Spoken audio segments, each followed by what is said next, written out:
So a lot of you have been asking me, they've been saying, hey Mike, what's up with all this stock stuff? What's up with that? So I decided to make a video to, how can I say this? Give you guys some enlightenment as to how these stocks work, just for straight up beginners. And this is a lot easier than messaging everybody. So I just want to say first and foremost, a lot of people enter the stock market for various reasons. Some of them want to be smart investors, and that's probably the best reason to do it. Now, other people have common misconceptions about things they see in movies and all that, like, people yelling, Wolf of Wall Street, screaming at each other, reading stock charts all day, just going fast. And I want to let you know that that is not a good way for you to start understanding the market going into it. So with that being said, I'm going to go into various types of things that you're going to need to know, including technical analysis, fundamental analysis, how stocks in general work, ETFs, index funds, all that. So with that being said, I do want to say that the Tao Te Ching says good company is better than gold. So I challenge you guys to go out there or teach somebody something you're passionate about, or teach somebody that something you're good at, and spread this knowledge. Spread knowledge about anything. And not all that glitters is gold. You see these kids, driving Lamborghinis and making tens of thousands in the market. It is possible, but do not have those expectations going into this, or you will ruin. So with that being said, I like to say this: if you're not comfortable, if you're not comfortable taking a $100 bill, right, and ripping it in half without feeling anything, then the market might not be for you. Because in this market, you got to be stone cold, and you cannot make decisions with emotion. So with that being said, let's go. And real quick, I want you guys to know that, hey, we all spend our lives chasing money. That's not the way things should be. Money should be chasing you, and this is exactly why people get into this stuff. So I'm a visual person too, and I'm going to explain things in a very immature way, but a very metaphorical way, and hopefully you guys can tolerate the way I explain this. So, with that being said, what a stock is. This is Johnny Jabroni, okay? Johnny Jabroni, aka Johnny 2x4, has a company, okay? Company's growing, company's doing good. So what Johnny needs to do to expand his business is he needs to go on the stock market. So what the company does is they make their stock public. Now, this is called an IPO, when a stock becomes public for the first time. So what happens is basically, the more that Johnny's 2x4, Johnny Jabroni's company grows in value, the more the shareholders are going to benefit. So as a company grows, shareholders make money. And as it falls, they lose money. Okay? Now, I want you guys to keep in mind that this is not always the end all be all. Because sometimes a company could be losing money and people can still make money. This is how things can get a little complicated. Alright, so Johnny 2x4, his company's doing great now. Everybody is having fun, okay? They're nice, they put their money in Johnny's company, and now Johnny's being nice to them back. And everybody's having a party. Now, Johnny Jabroni's business is growing rapidly. He's having a great time. And all these shareholders that bought the stocks, and that's what, people that buy stocks are, they're shareholders. People that trade stocks are retail traders, most often than not. And with that being said, he is so thankful that all his shareholders have been so nice to him. So his company's at the point where he's going to start issuing what's called dividends. Now, dividends are basically little tiny portions that the company annually, monthly, even quarterly, pay out to their shareholders as almost like a thank you for holding their share. Now, traditionally, you got a lot of good companies like Coca-Cola, for example, is very famous for their dividends. So all you have to do is hold the stock, and you will get a small percentage of what the stock is earning, or a percentage of what the stock is currently worth, and your amount will be based on how many shares you have. So everybody is having fun. So let's figure out, how do we pick the stocks we want? How, Johnny? How? So now that we know what stocks are, we gotta learn now how are we gonna pick the stocks that are gonna make us profitable? How are we gonna pick stocks that we like? So with that being said, we're gonna go through fundamental analysis. Now, fundamental analysis is basically taking a look at the company sheets, okay? Looking at their profitability, looking at their debt ratio, price to earnings. And when you see what a company's worth and how they're doing, which they need to do, they need to make all this information public if they're a public company. You could check that stuff and see, you know, hey, I like this company, and you could buy them based on their fundamental analysis. Now, if you're going to be more of an active trader, even with long-term investments, you're going to want to use technical analysis. And technical analysis is basically what stocks are almost famous for is the charts. You know, they're going to look at the charts and see how they're doing, the history. There's basically different types of charts, okay, and there's different types of what are called indicators. So the indicator is going to tell you exactly what type of activity had been happening on the stock. But basically, these can form what are called candlesticks, okay? So candlesticks are basically the open and close of what that share, those stocks did within a certain specific amount of time. So these amounts of time can range for 5 years. Historically, the whole history of the stock, it can range for 1 year, 3 months, quarter, week, even it goes down to 5 seconds in certain brokers. With that being said, you know, if you guys need a broker, that is obviously step one. You can sign up with my Robinhood link or my Webull link. You know, it's fine. You don't have to, but hey, we both get free stocks, so what's it gonna hurt? Okay, and the last thing that you want to know, especially if you're gonna be more of an active trader, okay, is what we're called catalysts. So catalysts are something that can almost irrationally or rationally cause a stock to move. So with that being said, here's an example. Coronavirus. Oh, you know, do you think everybody's gonna be traveling when it comes to coronavirus? No. So this is what happened to airlines.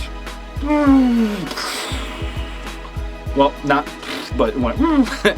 No. Anyways, so with that being said, the catalyst behind a lot of these airline companies crashing is, you know, the coronavirus. That's a perfect example of a catalyst. Another example of a catalyst, especially in the biopharmaceutical industry, could be what are called FDA approvals. So when an FDA issues a medicine or a certain type of medicine to go public, what oftentimes happens to not is a lot of stockholders that are keeping up with this news might play this. And these are what are called plays. This is when people go in there, get their money, leave, and if they're doing it currently, that's also called scalping. Now, people have moderate strategies, conservative strategies, and aggressive strategies. I started off with a very aggressive strategy and it was not a good idea. Like, okay, great. So like I turned $50 into $200. That was my first trade, dude. I was so excited. And then it was a quick sell-off. Lost everything. So with that being said, I changed and there was a couple, maybe a month or so of similar results. And I was making not steady gains, but I was making gains. So with that being said, I switched up my investment strategy to a very, very, very conservative strategy. My strategy is set up so it's high profitability with low risk and low maintenance. And I want you guys to learn that the fact that everybody gets really excited when they first start, that is not what you should be doing. You know, try to pick a strategy for you, spend 1 hour a day just kind of like learning something new, and then yeah, that could definitely help you out big time. Do not go overboard. I honestly think everybody should start with a more conservative portfolio at first, made up of ETFs, exchange traded funds, and index funds, which basically track certain sectors in the market. Let me give you an example. Certain ETFs might track gold. Certain ETFs might track the entire healthcare industry, automobile industry. I would recommend for your future industries, especially breakout industries, clean energy is a good one. I personally am heavily invested into robotics. Artificial intelligence and robotics is obviously, that's where I see society going.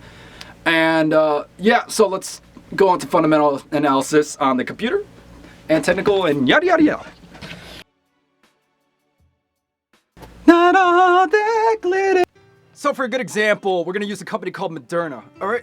So I want to use Moderna because it's an example of a lot of things happening at once. A lot of these things we're talking about. So first, we're gonna go over the fundamental analysis of Moderna. Okay. And you know, it's a really good catalyst stock.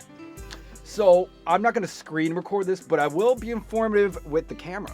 So when you're looking at a fundamental analysis, you're gonna be looking at all this stuff. You're gonna be looking at market cap, which is basically how many shares a company can issue. Now, what do we see here that's not good?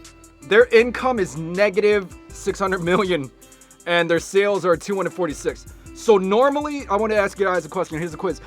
is that a good company to invest in? Aside from the catalyst, the answer is no, because look at that. I mean, I guess if you want to.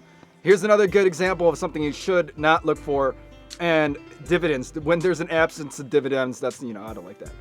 So optionable, yes, that means you could trade 100 shares per option. You could either sell it, meaning it could go down, or up. If you want to make money while the stock goes down, you can with a put option. Or if you want to make money when it goes up, you can with a call. So price to earnings, the 4P to E is 1120. So the slow moving average right there, this is the past 20 days. It's been negative 13%. Not good. Now, the 50-day average and the 200-day average is really good. But can we tell why? It's because of the vaccine and the coronavirus. The coronavirus is the spike, okay? That is the catalyst. So here's the 52-week range. The relative strength index is a good way to it's a good indicator to buy good stocks. The RSI is very good. The average volume is how many people that are actually in that company right now with their shares. Price per share is 115. I got in Moderna at 40, so I'm out of here. But yeah, those are the fundamentals. Down here, we see what are called analyst recommendations.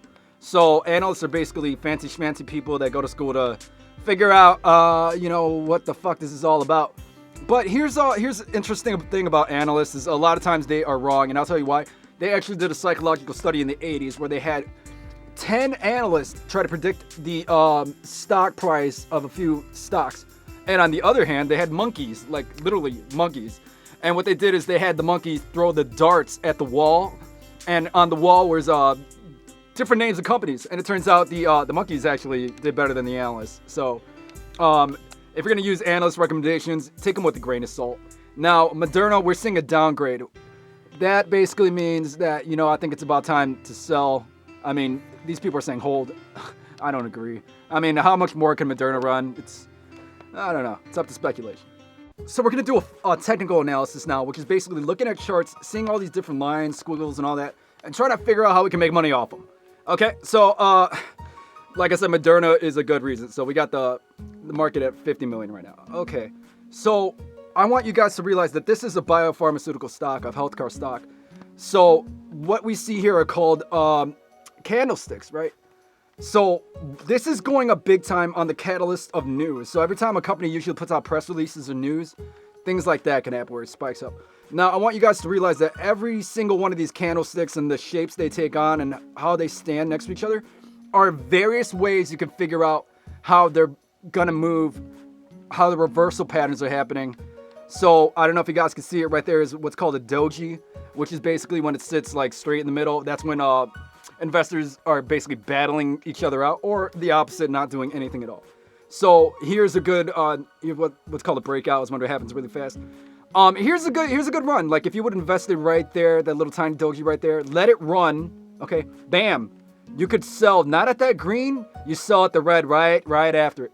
Okay, so stagnation. Nice little run, probably on news. Aha, the vaccine. If you would have bought here, okay, or like I did at 40, where is it? I don't know. And sold right there, bro, you would have been banking, okay? Nice. Now, what I do want to show you guys is right there. You see that little purple line? It looks like Moderna's due for a reversal. So, I mean, I would say this is a really good setup because you buy low, sell high. We all heard that before. It's true. Do not chase the crowd because if you see a lot of people buying a random stock out of nowhere, you're probably too late, okay, to even have caught it. But yeah, there you go. Red means the share closed lower than it opened. So green is bullish, and bullish is basically meaning more people are buying it. Bearish means a lot of people are selling it, okay? And the bulls and the bears are always fighting. They're always fighting, those bulls and bears.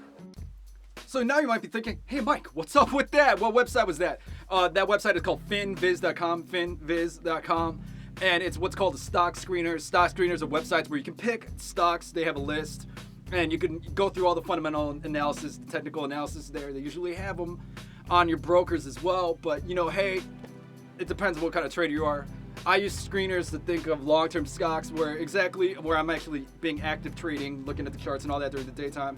I don't usually do that with stocks. I do that mostly with Forex and crypto, but we're not going to do Forex and crypto right now. Anyways, yeah, so that's how you pick your stocks on the website and find the listing and all that. So I'm going to go through some safe strategies. I started off with active trading all day. Did not work, okay? On top of that, when you start trading under $25,000, you have a day trading rule, which means you can only make 3 day trades a week, okay? There's ways to get over that, and there's so much more I want to say, but I'm going to have to put them in different videos. So my strategy is a safe strategy. I invest in exchange trade funds and index funds. They're boring stocks, okay? They're boring stocks that track various sectors, okay?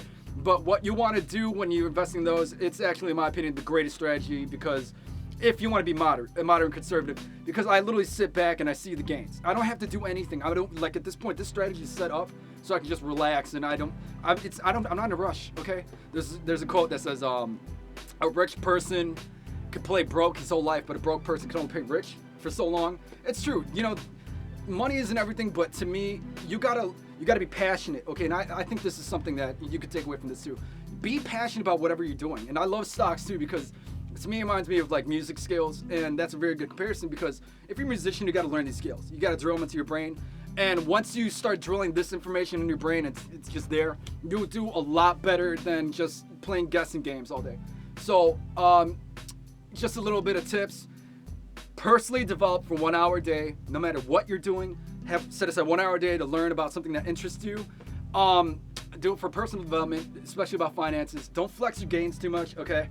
Don't make people feel bad. You know what I mean? Like, even if you have a lot of money, encourage people. Donate to charity. That's very important.